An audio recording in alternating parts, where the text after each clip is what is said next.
Hi, I'm James Martis with Plus One, a proud member of NTCA, and I want to welcome you to the Smart Rural Community 3-part Senior Safety Series designed to keep you safe online.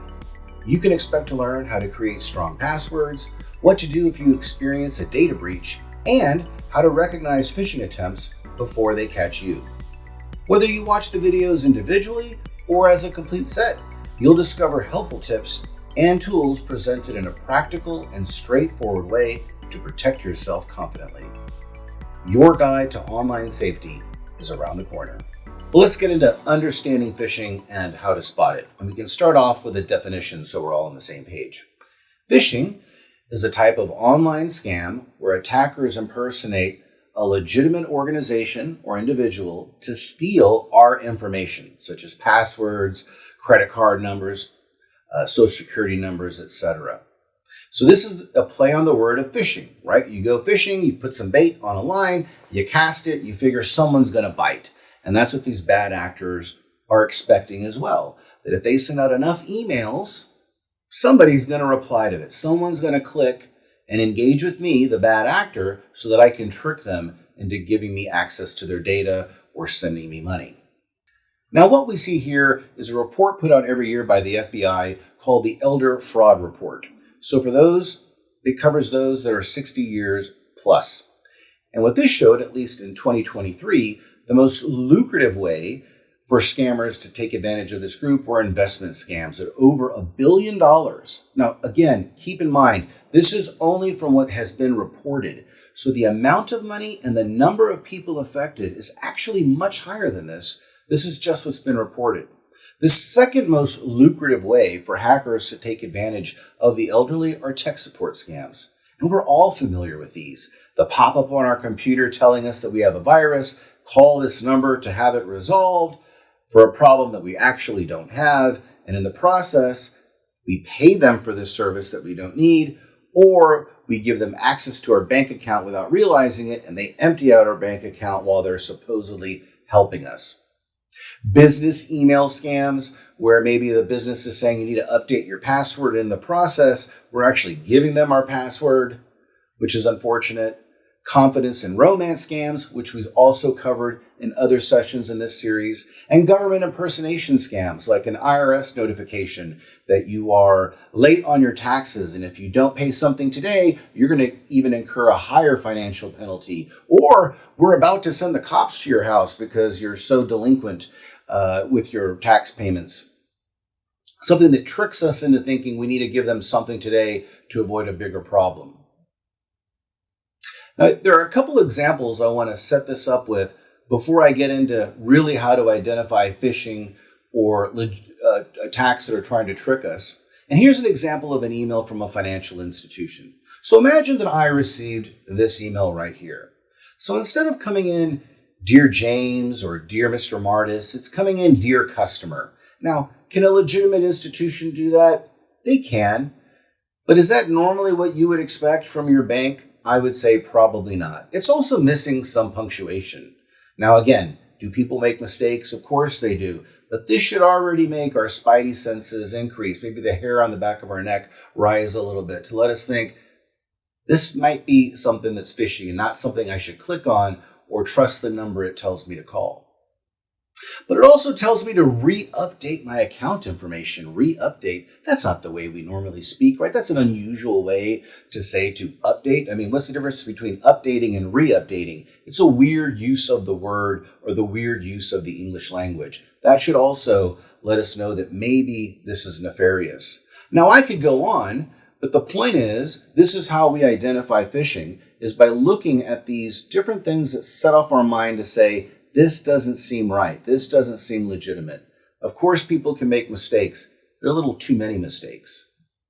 Now, that was one via email and traditionally what we called phishing. The same process of appearing legitimate and sending us a message, if it's done over text, is now referred to as smishing. It's a play off of the SMS, so taking the S and called smishing, where the email is phishing. And if they're calling you and doing the same process, hi, I'm from the bank, that would be called a vishing because it's voice, but it's all the same concept, right, of phishing. In this case, you're being notified by a financial institution of a charge at a pet store. Was this you? If not, call us. And you think, oh, I didn't make that charge. I better call that number right now to let them know that this is fraudulent. Well, it was fraudulent to begin with, and now once they get me on the phone, they're going to ask me for things to take advantage. They're going to either want me to give a password to verify who I am, or they're going to say they want me to give them my account number so that they can refund the money, and in the process, they're going to end up tricking me so that they can actually take money from my account. Right? That's what these are trying to do. So what do we do? What are the telltale signs? Where should we begin with when we get emails and when we get text messages so that we make sure we're not getting taken advantage of? Well, the first thing we should always do is look at that from address, right? The email address. So think if it's a bank, it might be support@yourbank.com. But scammers will use variations because depending on their sophistication, they may not be able to spoof, and I'll talk about that a bit more here in a minute. Spoofing where they actually looks legitimate, actually uses the actual phone number or name of the bank. So what they'll do is they'll change O's for zeros, so that if you're just quickly reading it, it looks legitimate, but then you would think, well, why would my financial institution use that? They wouldn't. But that's what they'll do. So that should certainly set you off to not interact with that text or that email. Keep in mind, you can also click on the name sometimes to make sure that you can see the email address. So sometimes they know how to make it appear like it's a known contact, right? If you get an email from somebody and it's not a known contact, you see the email address. But if it's a known contact and you've added them, say John Doe, it'll say it's from John Doe. Well, if they're sophisticated and they're sending you an email from an email address that you don't have in your contacts, they might be able to make it look like it's coming from John Doe, and you think your initial thought is, oh, this must be somebody I've known before, so this must be legitimate. Well, keep in mind, you can always click on the name to see the email address. That way that might help set you off to know that's not a legitimate email address or a legitimate email address from my financial institution.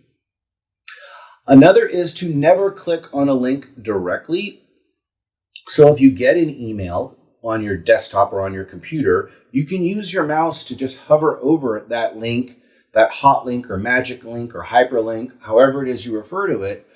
And when you hover over it and just leave the cursor over the link, it should show you the full URL. So you can kind of do a quick investigation. Is that going to a legitimate place, to a place that whatever this legitimate company would be sending me to, rather than something that looks illegitimate?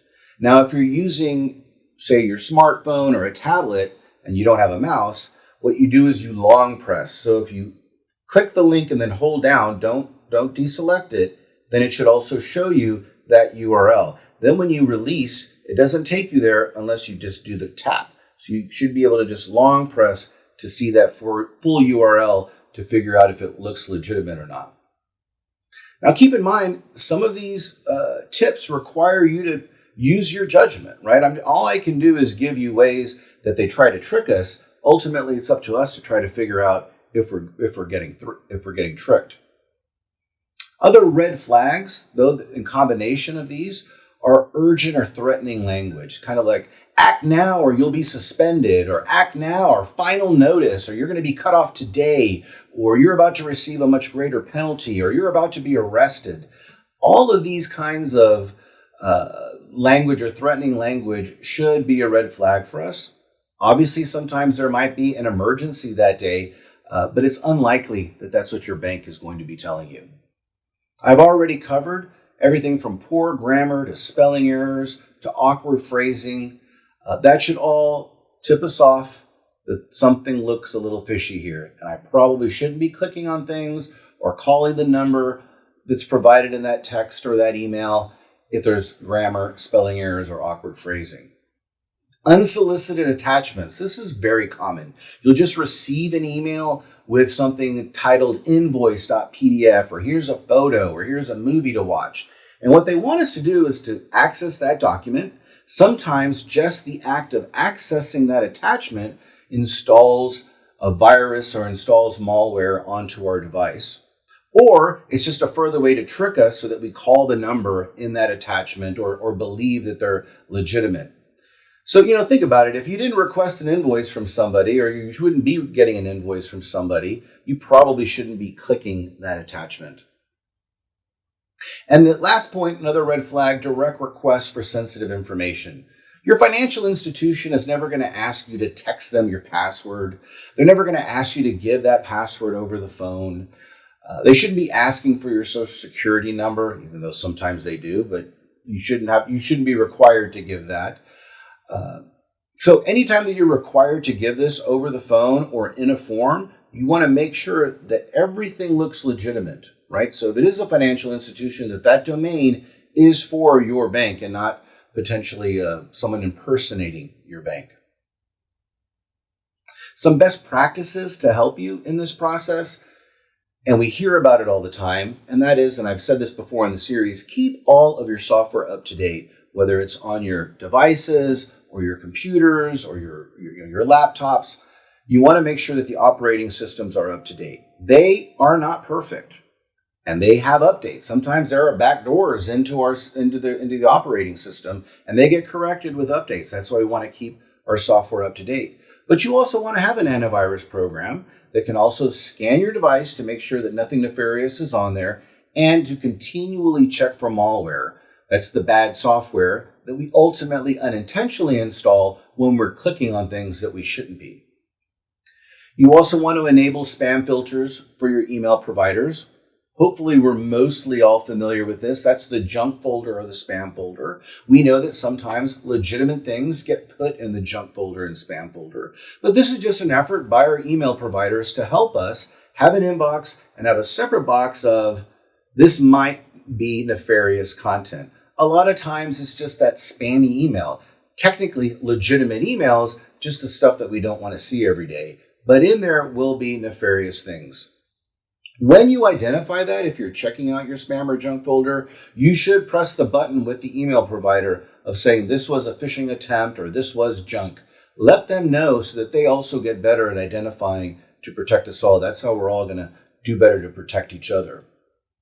And always verify independently. Now, what does that mean? Well, if you get something that says you need to act now, and you're thinking, I don't think this is real, but if it was, it would be serious. So, I don't want to ignore it. And James says I shouldn't click it. I shouldn't call the number. Well, you don't have to call the number that was texted to you. You don't have to call the number that was emailed to you. If it's from your bank, you can go on your own to the bank's website. Look up the contact information. I'm going to call that number from the actual website and then tell them, hey, I received this email that says this, right? So at least that way, you're calling a legitimate number from the legitimate institution to confirm something that your spidey sense was telling you was wrong. And that's the independent verification. You don't have to use what was sent to you. You can go and look it up yourself and call that number. And so you see it all kind of works together. The antivirus and the spam filters and our manual, our own intuition, together is how we protect ourselves from these phishing attempts. Now, there's actually a really neat online quiz that Google put together with Jigsaw. You can find it at phishingquiz.withgoogle.com. There's the URL up there at the top. And I just want to go through a few as an example, but you should definitely do this on your own. It's free. You don't have to really give them any information. I think they ask for your name or email address so that they can use that in the quiz to try to see if they could stump you into figuring out if something was legitimate or not. Okay, here's one example. Someone sends me an email that they shared a document. So I got a document here. I got an email from someone supposedly named Luke Johnson, and it says it's called the department budget. Now, if you're retired, you probably aren't going to be sent any department budget attachments. So that should already tell you this is not legitimate. I shouldn't be clicking on department budgets because I'm not dealing with department budgets anymore. But let's say that you are still working. Do I know a Luke Johnson? Was I waiting on a department budget document from Luke Johnson? Right now, if I'm not, again, another reason why I probably shouldn't be clicking on this stuff. But in this case, let's assume that I knew Luke Johnson. Like they had spoofed the name. Maybe it's someone from my company, because sometimes hackers will get a company email from a company or from somebody we know that will steal our contacts, and then they'll email you back from somebody that you do know, so it looks legitimate. We've all received this, right? Even from a relative sometimes, and we think, hey, we let them know, we think your account got hacked because they emailed 500 people all at once.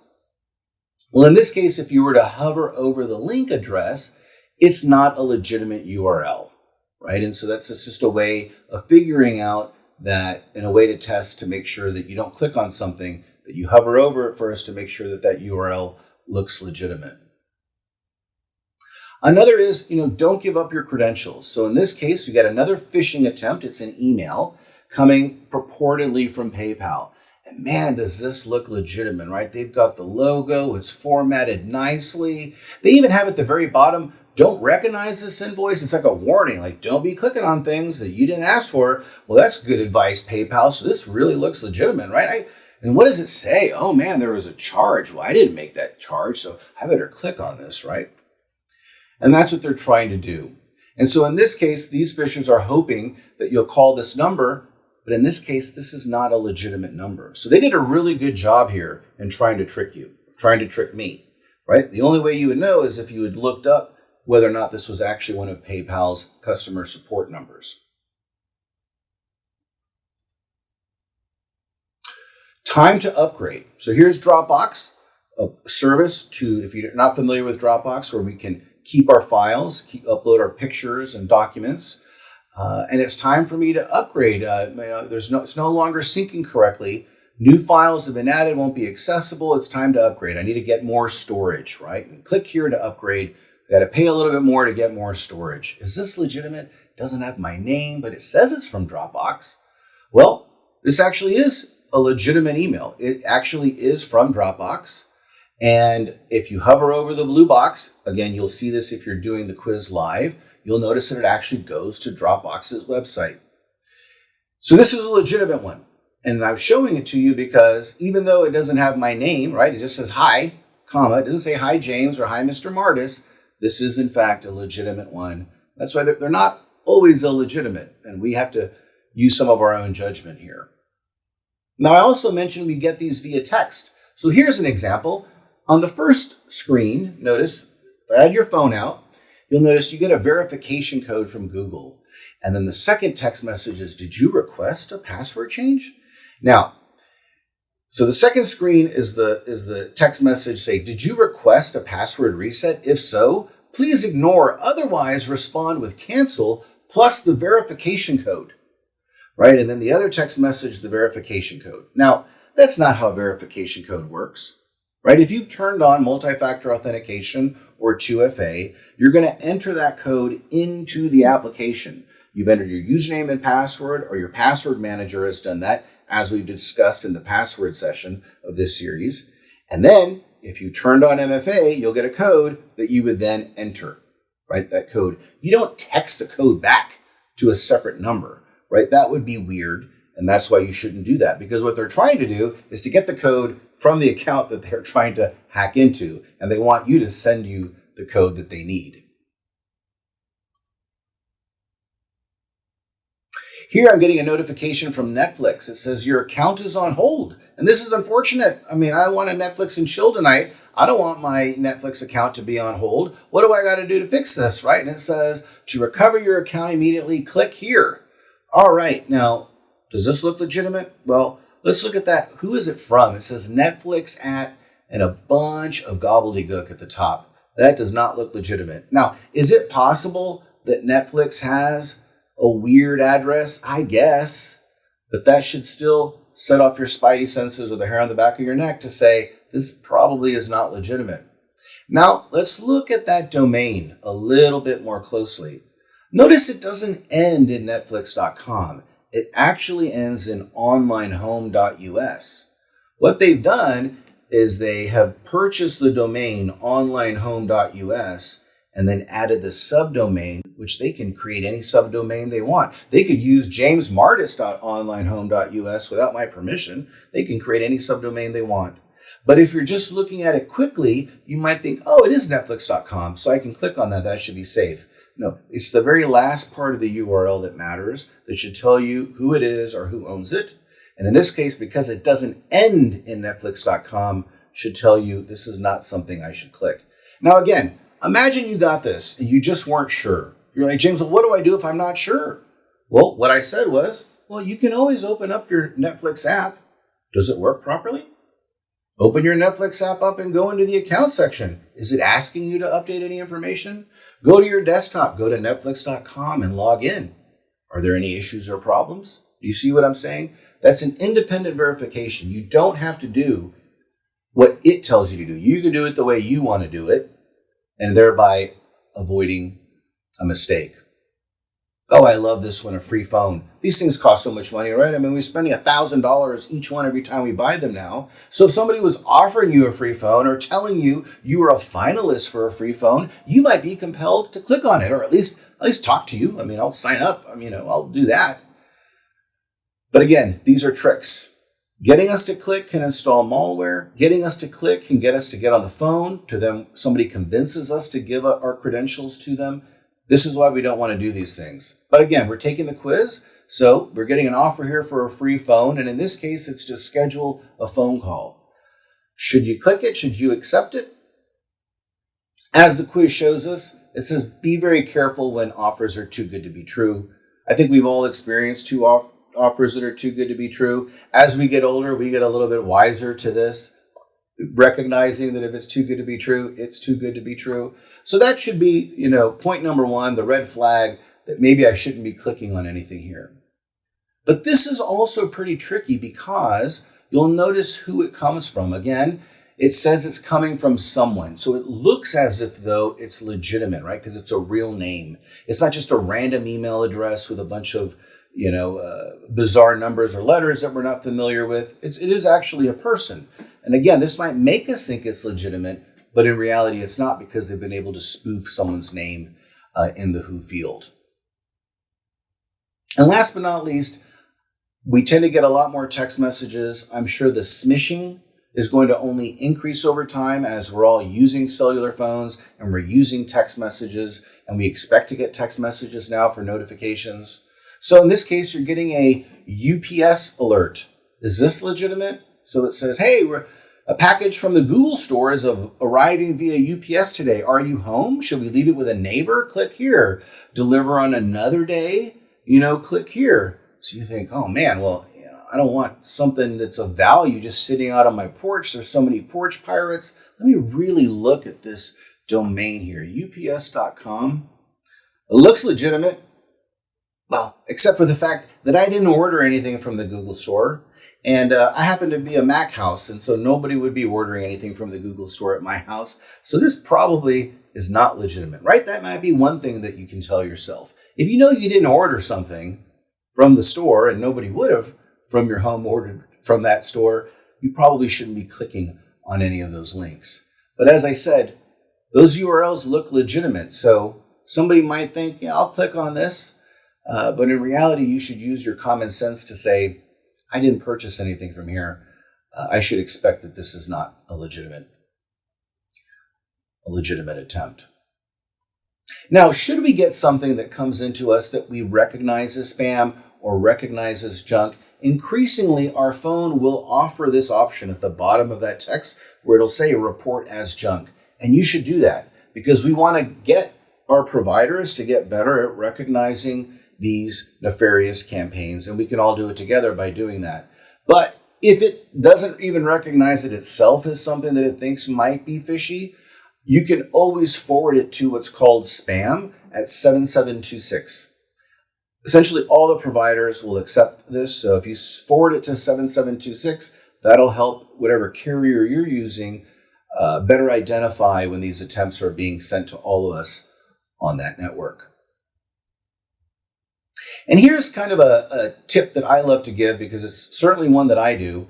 We get a lot of text messages now. You can't go to the store and buy socks anymore without being asked to give your cell phone number. And once you give your cell phone number, you start to get text messages. We're all very familiar with this. But sometimes it's legitimate, right? Maybe I shop at that store a lot and I know I'm going to get these text messages. Maybe it's a copy of my receipt. Maybe it's an offer for a discount or a promotional offer. Well, what you can do to help yourself is, let's say it was the sock store because I use socks as an example. So if I'm getting a text message and I recognize that's legitimate and that's what they text me from is this number, well, then save it in your contacts as sock store. And so what I do is I'll call it sock store, and in the last name field, I'll put in text. So I get a bunch of text messages that end in text because I know that it's from that company. So if it's from my bank, text messages I get, it's the name of my bank, text.